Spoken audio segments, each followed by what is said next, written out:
दोस्तों, अनुपमा में पारितोष का सच सबके सामने आ चुका है, लेकिन पारितोष को अब भी इस बात का कोई एहसास नहीं है कि उसने किसी भी तरह की कोई गलती की है।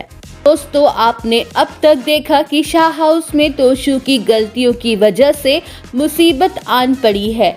वनराज जयंती भाई को पैसे लौटाना चाह रहा है, लेकिन कोई इंतजाम नहीं हो पा रहा है।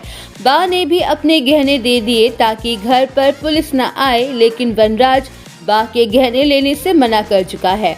आज के एपिसोड में आप देखेंगे कि बापूजी वनराज को बा के गहने बेचने की सलाह देंगे, लेकिन वनराज मना कर देगा।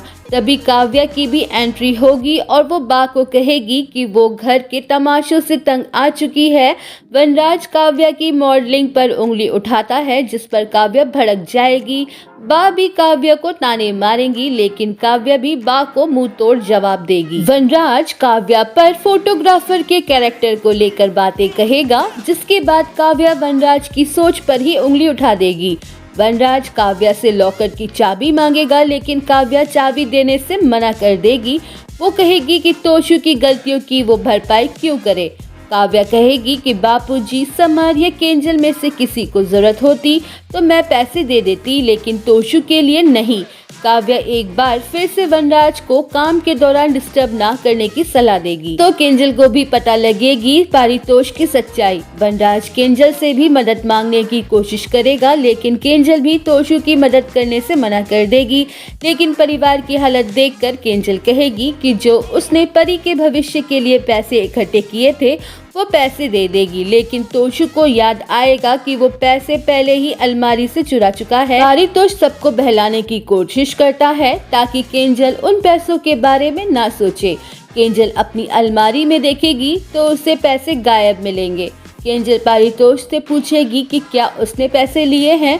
तोशु के हाँ बोलने पर सभी उसे ताने देने लग जाएंगे। तोशु उल्टा वनराज को कहने लगेगा कि जब उसके पास पैसे नहीं थे तो उसने जयंती भाई को रातों रात पैसे देने का वादा क्यों किया, तो अब इस मुसीबत से वो ही निपटे। वनराज को हैरानी होगी कि तोशु को जरा सी भी अपने किए को लेकर अफसोस नहीं है। तोशु कहेगा कि अगर बा को गहने और बापूजी को अपनी जमा पूंजी देनी पड़ रही है तो क्या हुआ, लोग अपने बच्चों के लिए इतना तो करते ही है। ये सुनकर वनराज का पहाड़ा चढ़ जाएगा और वो तोशु को पीटने लगेगा।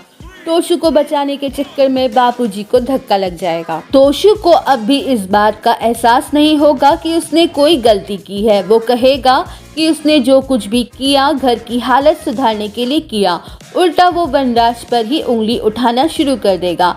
आने वाले एपिसोड में आप देखेंगे कि अनु की दोस्ती माया नाम की महिला से कुछ ज्यादा ही बढ़ रही है, जिसे देखकर अनुज और अनुपमा थोड़े हैरान से होंगे।